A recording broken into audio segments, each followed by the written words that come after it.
Hello all. இன்றைக்கி என்ன பார்க்க போகிறோன்னா, ஒரு கிச்சன் ஐட்டம் தான் பார்க்க போகிறோம் ஃப்ரம் மீஷோலேருந்து. இது வந்து எனக்கு தேவைப்படுறதுனால நான் வாங்கியிருந்தேன். நல்லாவே இருந்துச்சு. இது வந்து ஒரு பிளேட் வைப்போம்ல அந்த ஸ்டாண்டு. இதோட ப்ரைஸ் பார்த்தீங்கன்னா ₹120. நான் நேர்லேயும் போயிட்டு ஷாப்ஸ்லலாம் தேடி பார்த்தேன். இந்த மாதிரி இல்லை, செவுத்துல வந்து ஃபிக்ஸ் பண்ணுற மாதிரி இருந்துச்சு. வித் அந்த கரண்டி மாட்டோம்ல அந்த மாதிரி பெருசாக இருந்துச்சு. எல்லாருமே 600 அந்த ரேஞ்சில் சொன்னாங்க. பட் சைஸ் வந்து ரொம்ப பெருசாக இருந்துச்சு. நம்ம இன்னும் டம்ளரு அந்த மாதிரி செட்டோடு சேர்த்து வந்துச்சு. ஸோ எனக்கு பிளேட் மட்டும் வைக்கிறதுக்கு வேணுன்றதுனால நான் மீஷோவில் போய் பார்த்தப்போ இது இருந்துச்சு. நல்ல குவாலிட்டியாக தான் இருந்துச்சு. இது என்னென்னா, அந்த பேக் பண்ணி வந்த பாக்ஸில் 4 பக்கமும் ஓட்டை இருந்துச்சு. அந்த 4யும் அந்த ஓட்டையும் தாண்டி எப்படி இந்த 4 புஷ்ஷும் மிஸ் ஆச்சுன்னு தெரில. கரெக்டாக ரிசீவ் ஆகிடுச்சு. ஏன்னா அந்த ஓட்டையில் எங்கேயுமே விழலை. இல்லைனா ரிட்டன் தான் போட்டிருக்கணும். நீங்கள் யூபிஐ பேமெண்ட் பண்ணிங்கன்னா இன்னுமே ப்ரைஸ் உங்களுக்கு கம்மியாகும்னு நினைக்கிறேன். ஸ்டெயின்லெஸ் ஸ்டீல் தான்.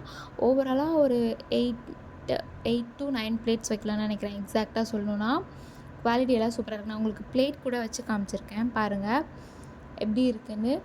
மூவெல்லாம் ஆகலை. நீங்கள் மூவ் பண்ணால் தான் மூவ் ஆகுது. தேங்க்ஸ் ஃபார் வாட்சிங்.